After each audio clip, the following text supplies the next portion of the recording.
ನಿಮ್ಗೆ ಆಶ್ಚರ್ಯ ಅನಿಸ್ತದೆ. ಮಾನ್ಯ ಸುಪ್ರೀಂ ಕೋರ್ಟ್ನಾಗ ಒಬ್ಬರು ವಕೀಲರು ಹೇಳ್ತಾ ಇದ್ರು, ಒಬ್ಬರು ಸುಪ್ರೀಂ ಕೋರ್ಟ್ ವಕೀಲರು, ಈ ದೇಶನಾಗ 18 ಲಕ್ಷ ಎಕರೆ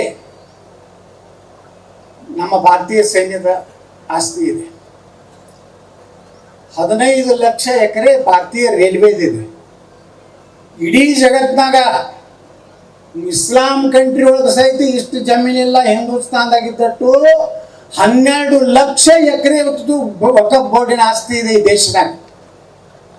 ಒಬ್ಬ ಹೇಳಿದ್ದಿಲ್ಲ, ಗುಲ್ಬರ್ಗಾದ ಅವನೊಬ್ಬ ಭಾಷಣ ಮಾಡಿದ್ದ, ಇವೆಲ್ಲ ಆಸ್ತಿ ಮಾಡಿಬಿಟ್ರೆ ಹಮಾರ ಮುಸ್ಲಿಂ ಸಭಿ ಹಮ್ ಅಮೀರ್ ಹೋ ಜಾತೆ ಹೇ.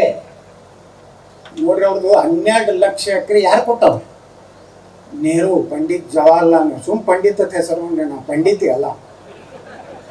ಅವು ಯಾವ ಹುಟ್ಟ್ಯಾವೋ ಯಾರದಾರಲ್ಲ, ಎಲ್ಲ ಮಿಕ್ಸ್ ವೆಜಿಟೇಬಲ್ ಅಂತ ತಿಂತೀವಿ ನಾವು ಹೋಟೆಲ್ದಾಗ. ಹಂಗೆ ಅದಾವ. ಒಂದು ರಾಹುಲ್ ಗಾಂಧಿ ಯಾವುದು ಗೊತ್ತಿಲ್ಲ, ಪ್ರಿಯಾಂಕಾ ವಾಡ್ರಾ ಯಾವ್ದು ಗೊತ್ತಿಲ್ಲ, ರಾಬರ್ಟ್ ವಾಡ್ರಾ ಯಾವ್ದು ಗೊತ್ತಿಲ್ಲ, ಇಂದಿರಾ ಗಾಂಧಿ ಗಂಡ ಯಾರು ಗೊತ್ತಿಲ್ಲ, ಮೋತಿಲಾಲ್ ನೆಹರು ಅಂತಾರ, ಮೋತಿ ಖಾನ್ ನೆಹರು ಅಂತ ಅದಕ್ಕತ್ತಾರ. ಇದು ಇವರು ದೇಶವನ್ನ ಹೆಂಗೆ ಹಾಳು ಮಾಡಿದ್ರಂದ್ರೆ, ಭಾರತ ಪಾಕಿಸ್ತಾನದ ಏನು ಬಟವಾರ ಆಯ್ತಲ್ಲ, ಏನು ನಮ್ಮ ವಿಭಜನೆ ಆಗಾಗ ಮುಸ್ಲಿಂ ಕೆಲವೊಂದು ಏನು ಇಲ್ಲಿದ್ದಂತ ಪಾಕಿಸ್ತಾನಕ್ಕೆ ಹೋದ್ರಲ್ಲ, ಅದನ್ನ ಸೇರಿಸಿ